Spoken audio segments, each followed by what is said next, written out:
이야기를 진행을 하고 있습니다. 사실은 드보라를 다뤄야 되지만 수요일까지 제가 강단을 세야 되고 또 준비하던 중에 이 기도원의 분량이 많아서 두 번에 걸쳐서 말씀을 전해야 되겠다 싶어서 기도원은 차후에 있을 때 언급을 하기로 하고 이번 주는 기도원을 두 번에 걸쳐서 하나님의 말씀을 전하고자 합니다. 기드온이 살던 시대는 미디안 사람들로부터 백성들이 많은 시련과 핍박과 괴로움을 당하고 있었습니다. 1절이 그렇게 기록하고 있죠. 미디안의 손에 부치시니 7년 동안 이렇게 고생했다라고 하는 그 이야기입니다. 미디안 사람들은 전쟁에 능한 싸움의 용사입니다. 그래서 워낙 이들이 한번 쳐들어오면 이 싸움은 물론이거니와 포악하기 그지없어서 한번 휘저놓고 나면 그 후폭풍이라든지 피해가 어마무시하기 때문에 굉장히 두려워했습니다. 그러다 보니까 오늘 본문 2절에 나와 있듯이 산에 구멍을 뚫고 또 굴을 파서 산성을 만들어서 거기서 기거하는 일들이 비일비재했습니다. 물론 굴을 파고 동굴을 파서 거기에 거주하면 안전하기야 하겠지만 그 이면에는 밭에 심어놓은 농작물이든지 가축들은 다 그대로 빼앗기 가져가는 것에서 지켜볼 수밖에 없는 상황이 초래하게 되는 것입니다. 목숨은 부지할지 몰라도 심어놓았던 그러한 농작물과 가축들은 다 뺏길 수밖에 없다고 하는 것입니다. 이러한 이스라엘의 그 비참한 상황, 여호와 사자가 기드온을 만나는 장면에서도 동일하게 묘사가 됩니다. 기드온이 미디안 사람들의 눈에 띄지 않기 위해서, 들키지 않기 위해서 밀을 타작하는데 타작마당이 아니라 포도주 틀에서 타작을 하고 있다고 기록하고 있습니다. 추수한 밀을 수확하기 위해서는 타작마당에서 나귀가 타작판을 끌고 뱅뱅 돌면서 수확을 해야 옳습니다. 그래서 나달을 바람에 흔들려서 곡식을 모으는 것이 일반적인 수확 방식인데 그렇게 하려면 타작 마당이니까 공개된 장소, 넓은 터전에서 해야 됩니다. 그러면 눈에 띌 수밖에 없죠. 그러나 포도주 틀이라고 하는 것, 이 틀이라고 하는 것은 공간의 의미가 있는 것입니다. 만들어진 것이고 숨으면 보이지 않는 어떤 이제 공간이기 때문에 바위를 깎아서 포도주 틀을 만드는 것입니다. 그러면 밀을 타작하는 타작 마당의 크기보다도 포도주 틀은 조그맣게 만들어도 충분히 가능할 수 있는 그러한 이제 환경이 되는 것입니다. 근데 기드온이 타작 마당에서 타작하는 것이 아니라 포도주 틀에서 밀을 수확하고 있는 것입니다. 뺏길까봐 두려운 것이죠. 성경 보면 이 기드온을 이스라엘의 큰 용사라고 지칭합니다. 이렇게 이스라엘의 큰 용사라고 불려질 만큼의 기드온도 미디안 사람들로부터 겁을 먹고 두려움 가운데 포도주 틀에서 숨어서 타작하고 있다고 한다면 이스라엘 사람들의 심리와 상황은 어떠했겠는가를 짐작을 할 수가 있는 것입니다. 이스라엘 사람들이 얼마나 이 미디안 사람들로부터 수탈과 약탈을 당했냐면 한 해 수확을 다 빼앗기기도 하고 파종할 때에도 약탈을 서슴지 않았습니다. 그러니까 심을 때도 거둘 때도 1년에 2차례 걸쳐서 이 미디안 사람들이 아말렉과 더불어서 오늘 3절에 보니까 동방 사람과 같이 합세해가지고 다 거들어 오는 것입니다. 그러니까 이 이스라엘 사람들의 생활이 어떻겠습니까?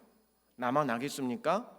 1년에 주기적으로 찾아와가지고 다 쓸어가 버리기 때문에 이 고통과 노이로제와 이 압박감은 말할 수 없는 것입니다. 그래서 끊임없는 수탈이 이어지고 셈조차 할 수 없는 대규모 약탈이 자행되고 있음에도 불구하고 오늘 6절에 보니까 심히 미약합니다. 미디안을 인하여 심히 미약한 존재인지라 힘쓸 수 없는, 반항할 수 없는 그런 상황에서 있는 것입니다. 하나님 없이 살아가던 이스라엘 백성들이었습니다. 그들은 하나님 없이 살면 잘 살 줄로 여겼습니다. 자유롭고 내 눈에 보이는 대로 행동하면 행복할 줄 알았던 그들이었습니다. 그런데 그들의 결말은 무엇이었습니까? 오늘 본문이 나오는 대로 끝없는 약탈이 멈추지 않습니다. 땀 흘려 얻었던 수확했던 모든 것들을 다 뺏기고 마는 것입니다. 하나님과 동행하고 믿음의 삶을 살아야 될 이들이 하나님 없이도 살 수 있고 가나안의 우상들과 이방신들을 섬기면서 좀 자유롭게 멋대로 하고 싶은 대로 살면 재밌겠지라고 했던 그들의 결말이 무엇이었습니까? 성경이 말하고 있는 것은 하나님을 떠난 백성들은 이렇게 끊임없는 고통 가운데 살 수밖에 없다라고 우리에게 말씀하고 있는 것입니다. 사랑하는 성도 여러분, 오늘 저와 여러분들이 주 안에 거하게 될 때에, 그리고 하나님의 도우심과 은혜 안에 있을 때가 가장 행복함을 믿으시기를 바랍니다. 주님을 떠나고 신앙을 벗어나서 살면 자유롭고 즐거울 줄 알지만 그렇지 않다라고 하는 것입니다. 탕자가 아버지를 떠나서 자기 마음대로 해보고 싶은 대로 해보고 싶어서 나갔지만 얼마 못 갑니다. 거지가 되어서 허랑방탕하게 살다가 결국 돌아온 것이 아버지 집 아니었습니까? 하나님 없이 살면, 신앙을 버리고 내 멋대로 살면 행복할 것 같지만, 즐거울 것 같지만 오히려 우리의 삶은 불안과 염려로 가득할 수밖에 없음을 깨달으시기를 바랍니다. 때문에 오늘 우리들은 주님을 마음에 꼭 모시고 살아가야 됩니다. 하나님을 기쁘시게 하는 삶으로 살아가야 합니다. 그리고 내 인생의 주인은 누구냐?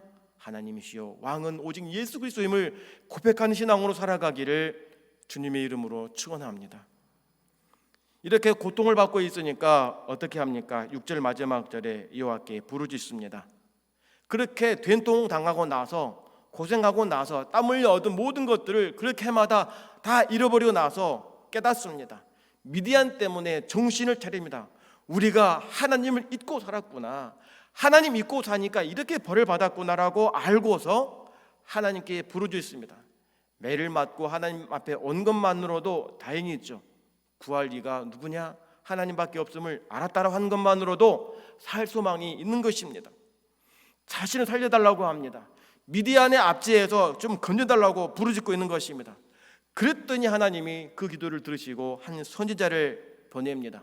보내면서 뭐라 말합니까?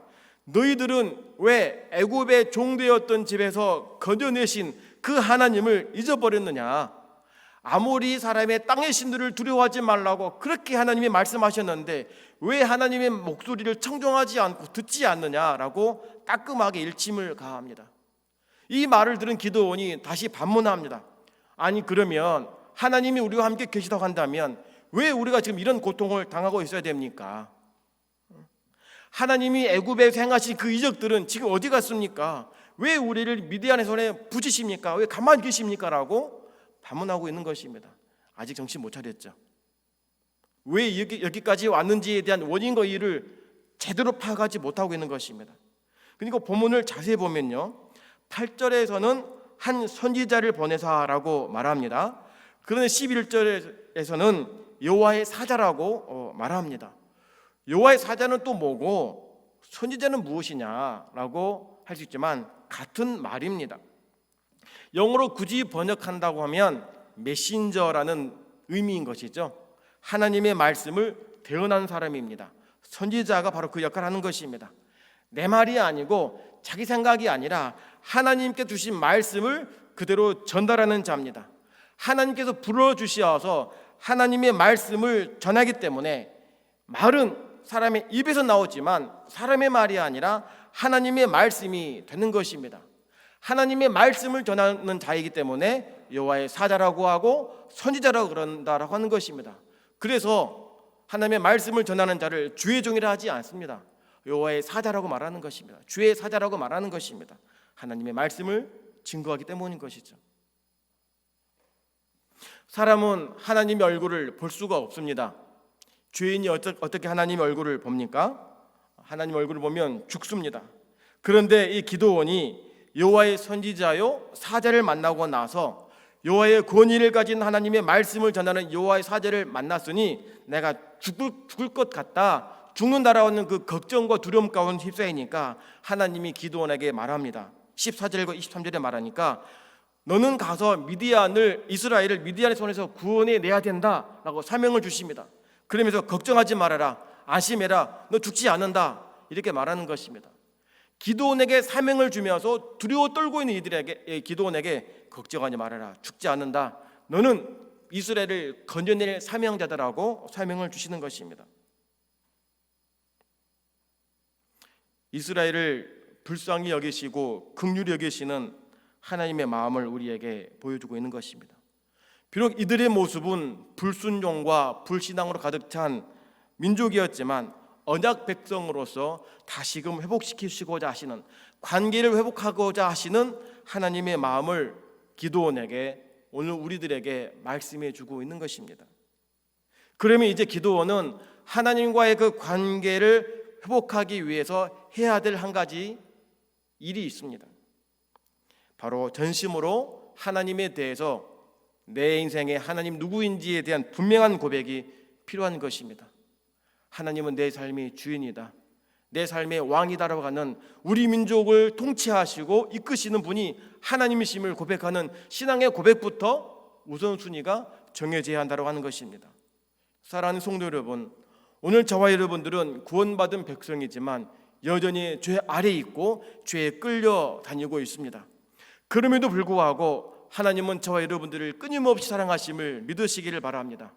때문에 우리가 고통과 절망 가운데 빠져 울부짖을 때라도 하나님은 우리들의 기도를 들어주시고 우리에게 따스한 손을 내미시는 분이심을 또한 믿으시기를 바랍니다.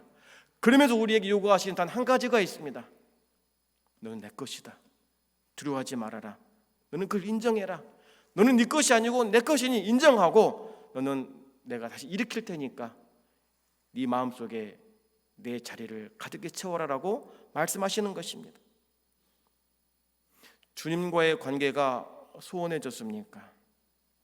멀어졌습니까? 다시 회복하시기를 바랍니다. 이것이 복된 삶의 시작입니다. 기드온의 아버지 이 요아스의 집에 바알의 제단이 있다고 성경이 기록합니다. 근데 이 요아스라는 이름의 뜻이 뭐냐면 여호와의 불이라는 의미를 가지고 있습니다.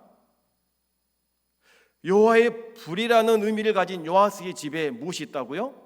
바알의 제단이 있다고 말합니다.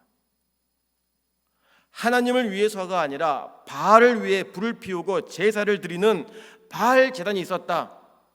얼마나 아이러니합니까?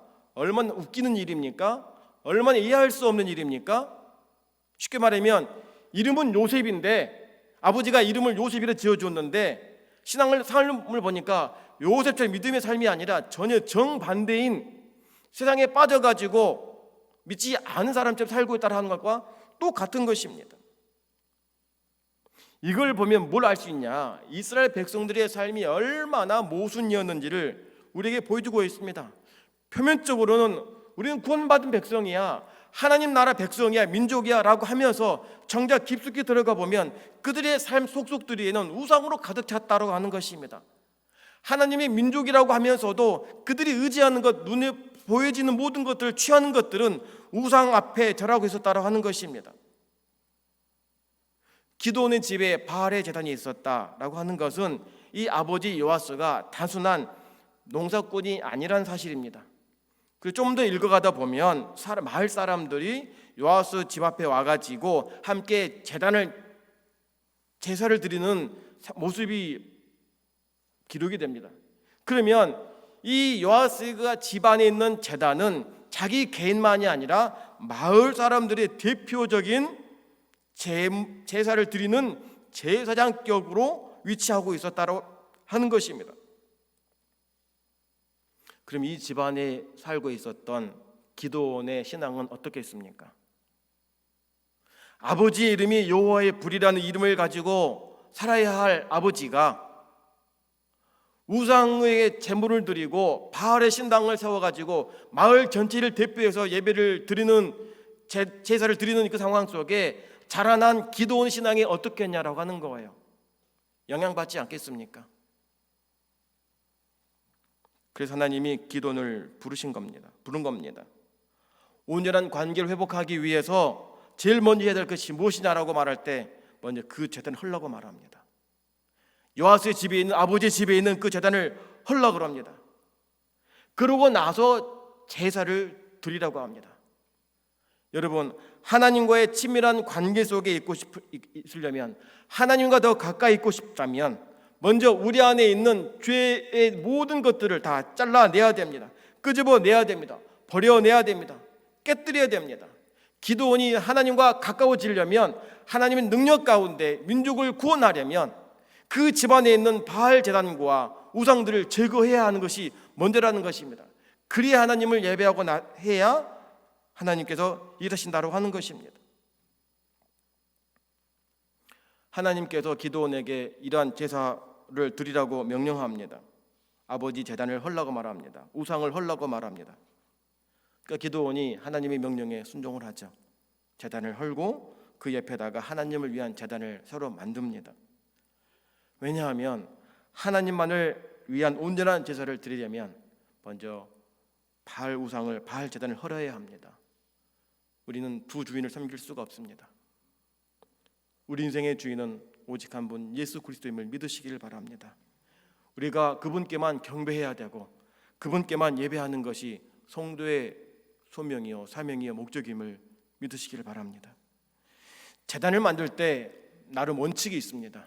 먼저는 정으로 다듬지 않는 돌로 제단을 쌓는 것이고, 두 번째로는 흙으로 제단을 쌓는 것입니다. 하나님께서 기도원을 불러서 현장에서 제단을 쌓으려 했기 때문에 아마 돌을 쌓는 일은 시간적으로 어려워서 아마 흙으로 이렇게 쌓았을 가능성이 있습니다. 그러고 나서 제단을 만든 다음에 제단에 불이 필요하잖아요. 나무가 필요하지 않습니까? 그 나무가 무엇이냐? 나무로 만든 아세라 상들과 바알을 찍어서 그 나무들로 번제를 드리게 됩니다. 근데 오늘 본문에 보면 쭉 읽어가다 보면 기도원이 하나님의 명령대로 제사를 드리는데, 아버지 제단을, 바알 제단을 헐고 하나님을 위한 제단을 쌓고 나서 제물을 드리는데 둘째 수소를 끌어다가 번제를 드렸다고 기록이 되고 있습니다. 둘째 수소입니다. 왜 둘째 수소일까? 이 부분을 자세히 살펴봤더니 이 원어를 해석한 해석자들이 이 원어와 어근과 의미를 쭉 찾아 올라가 봤더니 원래는 튼실하고 기름기 많은 수소라는 의미를 가지고 있다고 합니다. 그러니까 해석에 좀 잘못된 부분이 있는 거죠. 그러니까 이 기도원이 튼실하고 기름기 많은 소를 잡아다가 하나님께 제사를 드리는데, 언제 제사를 드리느냐? 밤중에 제사를 드립니다. 왜 밤중에 제사를 드릴까요? 무서우니까 그렇습니다. 발각되지 않으려고, 아무도 모르게 하려고 하는 것입니다. 왜냐하면 모든 사람들이 자기들의 신이라고 섬기고 있고 최고 신이라고 모시고 있는 그 바알 제단을 허문다는 그 자체만으로도 기도원에게는 굉장한 용기가 필요하고 두려움이 있는 것입니다.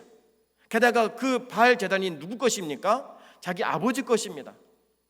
아버지 소유의 우상 제단을 헌다라고 하는 것은, 그리고 그것으로 집안의 수익을 얻었을 법한 어떠한 중요한 것인데, 이것을 허물므로 말미암아서 가정의 유익도 사라지게 될 것이고, 아버지와 가족들과 큰 비난과 더불어서 마을 사람들로부터 어떠한 비난과 공격을 받을지 예측이 가능하기 때문에 그 두려움을 가지고 밤중에 제사를 드린 것입니다. 시간이 가니 아침이 찾아오죠. 어떻게 되겠습니까? 예상대로입니다. 아버지는 뒷목을 잡고 쓰러지기 직전입니다. 사람들은 이 모습을 보고 충격을 먹습니다. 아침마다 바알과 아세라에게 아침 제사를 드리러 왔는데 알고 보니까 사라졌습니다. 없습니다. 그리고 희한한 흙 제단이 옆에 있는 것입니다. 이걸 보고 이 성읍 사람들이 격렬하게 분노를 참지 못합니다. 바알 제단이 허물어진 것을 보고 분노했던 사람들이 누굽니까? 나무로 만든 바알과 아세라 상을 찍혀 나가고 태워진 것에 분노한 사람들이 누구냐라고 하는 거예요. 미디안 사람들이 아닙니다. 므낫세 사람들입니다. 이스라엘 사람들이에요. 하나님의 백성이란 말입니다. 소위 하나님의 백성이라고 불려진 사람들이 바알의 제단이 허물어진 것을 보고 분노했다라고 말하는 거예요. 하나님의 영광과 그분의 경배를 올려드려도 부족할 판국에 하나님 존재의식은 사라진 지 오래여서 그것은 의식하지도 못하면서 눈에 보이는 바알의 제단이 꺾여지고 깨진 그 모습을 보고 분노했다? 그만큼 영적인 상태가 타락함이 극에 이르렀다라고 하는 것입니다. 그러면서 미디안의 압제 때문에 못 살게 했으니 하나님 살려주십시오, 도와주십시오. 여러분, 이게 말이 맞습니까? 그들의 신앙에 잘못된 것 때문에 고통을 받고 괴로움 처해서 하나님 살려주십시오라고 해놓고 그 바알 제단이 깨뜨려진 것을 보고 분노하고 있으니 하나님이 어떻게 해야 될까요?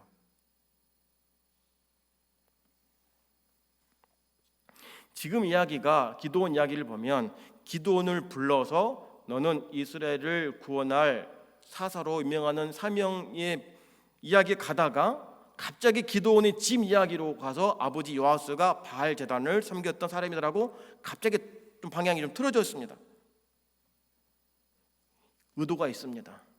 지금 이스라엘의 문제는 미디안과의 관계가 아니란 사실입니다. 이스라엘 사람들은 미디안 때문에 못 살겠다라고 했지만 성경과 하나님은 이것이 아니야.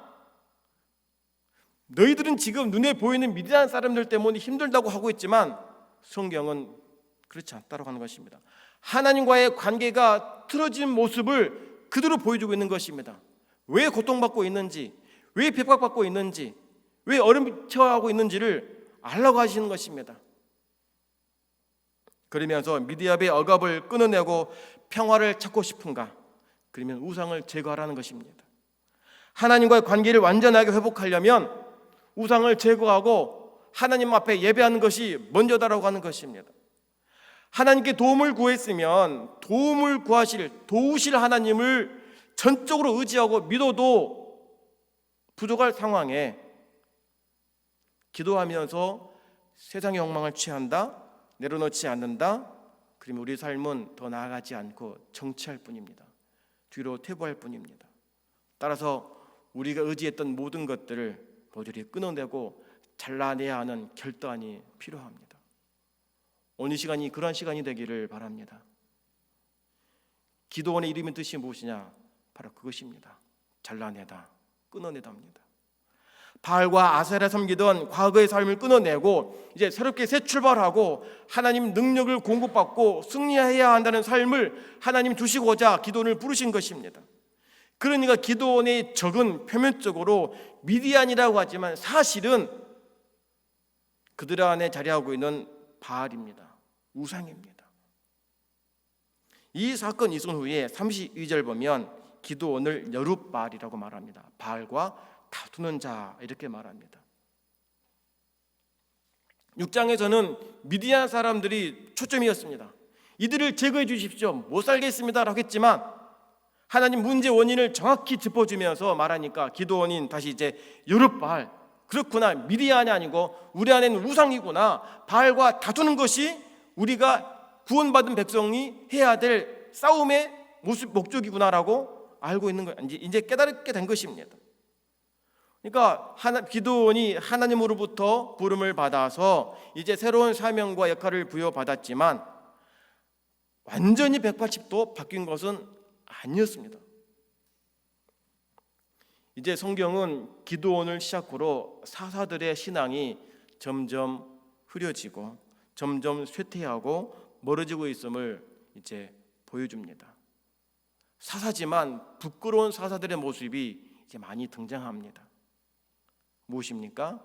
이제 타락의 일상을 보여주고 있는 것입니다. 이제 이스라엘 골짜기에 미디안 사람과 아말렉 사람과 동방의 사람들이 진을 치고 이스라엘과 싸우려고 준비하고 있습니다. 그때 기드온이 이제 므낫세 지파, 아셀 지파, 스불론, 납달리 이 네 지파를 불러서 전쟁에 대비하자고 이제 불러 모읍니다. 아니, 전쟁에 공격이 오고 있는데 싸우려면 12지파가 다 모여서 싸워야 되지 않겠습니까? 그런데 이 기드온은 네 지파만 부릅니다. 그 이유에 대해서 기록하지 않지만 이제 우리가 쭉 역사의 흐름을 보면 이때부터 가나안에 들어오고 나서부터의 각 지파 간의 연대는 좀씩 멀어져 갑니다. 광야에 있을 때는 이동하니까 모세를 중심으로 여호수아 중심으로 하나가 되어서 나갔지만 가나안에 들어가서 정착을 하고 안정된 삶을 사니까 이제는 내 개인주의 중심으로 이제 자리해서 나만 피 보지 않으면 돼라고 하는 의식이 강한 것입니다. 게다가 기드온이 전쟁을 하기 위해 불러 모았지만 이 전쟁도 이길지 말지에 대한 회의감도 들기 시작합니다. 앞서 언급했듯이 미디안은 전쟁에 능한 용사들입니다. 이들과 싸우려니 이길 수 있을까에 대한 회의감이 든 것입니다. 그래서 하나님께 징표를 구합니다. 어떤 징표입니까? 양털 한 뭉치를 타작 마당에 두고 이슬이 양털에만 있고 주변에 없게 해달라는 것입니다. 아니나 다를까 다음날 아침에 그대로 됩니다.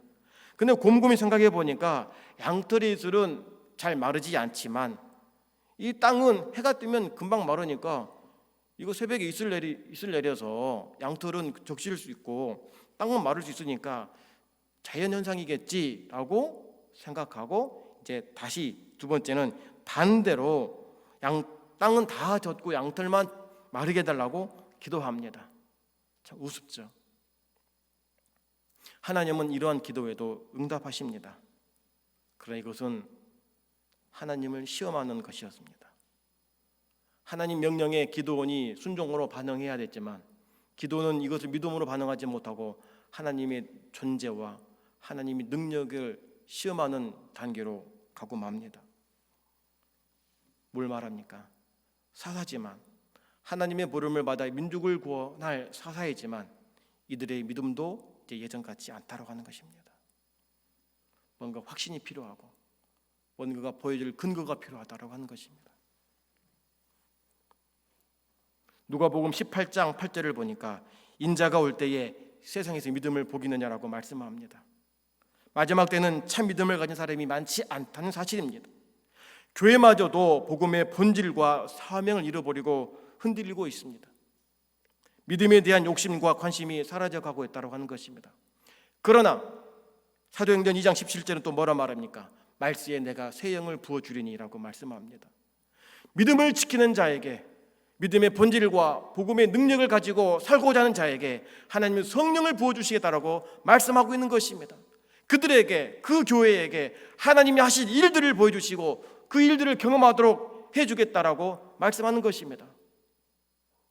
이러한 은혜가 우리 모든 성도들에게 우리 교회에 임하기를 소망해 봅니다. 이제 기드온이 하루셋 곁 진치고 미디안 진영은 모래사나 골짜기에 맞은편에 진을 치고 있습니다. 전쟁을 하기 위해 모였는데 그 수가 몇 명이냐? 이스라엘 사람들이 32,000명입니다. 많이 모인 것 같지만 미디안 수에 비하면 턱없는 수입니다. 145,000명이니까 결코 많은 수가 아닙니다. 하나님은 이 32,000명 수가 많다고 하십니다. 있는 그대로만 해도 부족한데 하나님은 수가 많으니까 줄이라고 말합니다. 그래서 전쟁에 두려운 자들은 집에 가라라고 합니다. 3분의 2가 다 가버립니다. 22,000명이 다 돌아갑니다. 뭘 말합니까? 기드온이 불러서 오긴 왔지만 지금 내가 가진 땅에서 누구를 신이라고 부르든 내 배만 채우면 그것이 바알이든 아세라든 상관없다. 나만 살면 미디안 사람들로부터 약탈을 당하던 힘들게 살던 목숨만 붙어있으면 된다고 하는 그러한 비겁한 자들이 있었다고 하는 사실인 것입니다. 경기가 어렵고 취업이 어려운 상황에서 꼭 예배를 드려야 되냐? 온라인으로 드릴 수 있는데 살아가는데 믿음이 그렇게 중요하냐? 먹고 살려면 일을 해야 되고 사람과 부대껴야 하니까 내 식대로 하겠다라고 한 사람들이 있습니다. 이제 10,000명밖에 남지 않았습니다. 한 사람당 13명을 상대해야 됩니다. 힘든 전쟁이죠. 그러나 하나님은 이 수도 많다고 하십니다. 싸울 만한 사람을 택하겠으니 이제 물가에 가서 물을 마시려고 합니다. 앞서 기드온이 하나님을 시험했습니다. 양털 뭉치로 시험한 것입니다. 이제는 하나님께서 기드온을 시험합니다. 이스라엘을 시험합니다. 그 시험은 어떤 시험이냐? 지금 상황에서 하나님을 향한 의존적 믿음이 얼마인지를 달아보시려고 하는 것입니다. 32,000도 부족한데 거기서 22,000명이 다 빠져나가고도, 거기도 그것도 많다고 다 빼내도 싸울 수 있겠느냐? 이긴다고 확신하겠느냐? 라고 하는 믿음을 달아보시는 것입니다. 현실적으로 암담한 상황에서 하나님을 믿는 믿음을 가지고 있으면 그 수가 얼마나 됐든지 승리할 수 있는 믿음을 달아보시려고 하나님이 허락하신 시험인 것입니다. 지금 코로나19 바이러스 전염병 때문에 모든 사람들이 힘든 시기를 지나고 있습니다. 더욱이 한국교회는 비대면 예배라는 상황에서 모이는 수를 제한받고 있고 기독교에 대한 부정적 인식으로 믿음을 지켜내기 어려운 이중고를 갖고 있습니다. 그러나 하나님은 이러한 상황을 통해서 우리의 믿음을 점검하십니다. 지금 우리는 한 치 앞도 보이지 않는 어둠 가운데 있습니다. 그러나 이 어둠은 동굴이 아니라 터널임을 믿으시길 바랍니다. 빛 되신 예수 그리스도를 붙잡고 나아가면, 주님을 바라보고 한 걸음씩 걸어 나아가면 터널을 지나 밝은 빛에 우리가 거하고 기쁨으로 신앙생활을 할 수 있는 날이 속히 옴을 믿으시기를 바랍니다.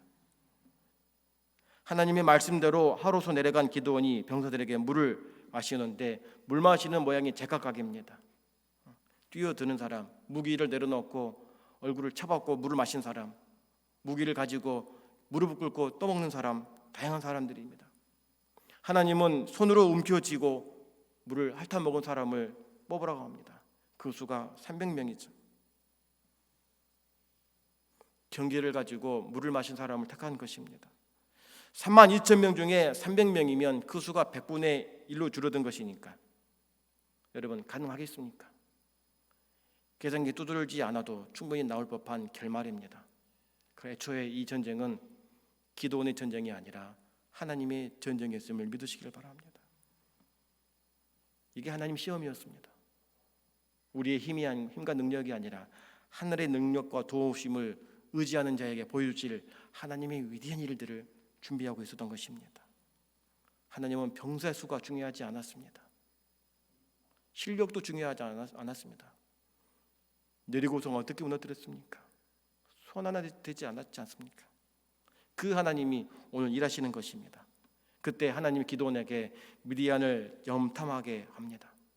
한번 둘러보고 오라고 합니다. 둘러보고 있는데 그 미디안 군사들이 자기들끼리 얘기하는데 꿈 얘기를 합니다.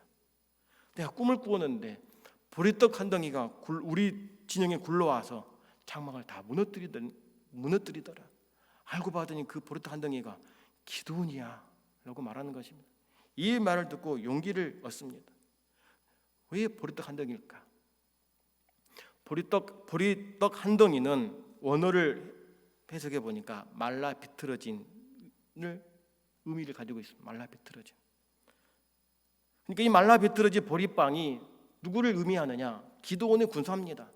지금 이스라엘의 민족의 모습을 그대로 보여주고 있는 것입니다. 갓 구운 따뜻한 빵도 아닙니다. 갓 도정한 밀로 만든 맛있는 빵도 아닙니다. 미디안을 피해서 굴을 파고 숨어서 살았던 그 부끄럽고 겁쟁이였던 그 민족과 미디안의 군사들입니다. 기드온의 군사들입니다. 그런데 그 말라 비틀어진 능력도 없고 맛도 없고 향도 없고 오래된 그 말라 비틀어진 그 빵이 미디안을 이겼다라고 하는 것은 하나님 주신 분명한 메시지였다라고 하는 것입니다.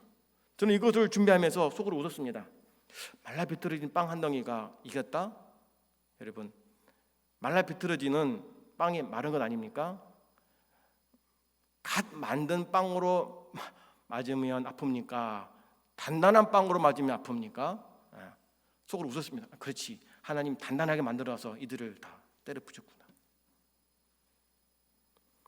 능력도 없고 힘도 없고 향도 없고 생기도 없는 그 이스라엘 민족을 하나님 쓰시니까 적군이 다 죽어나가는 것입니다. 무기 또한 이해할 수 없는 겁니다. 빈 항아리, 그 항아리에 든 횃불과 나팔입니다. 칼도 필요 없습니다. 근데 승리하게 하셨습니다. 왜 그렇습니까? 하나님께서 하셨기 때문인 것입니다. 하나님의 전쟁이었기 때문에 하신 것입니다. 수에 많고 적으면 필요 없습니다. 무기 있고 없고는 필요 없는 것입니다.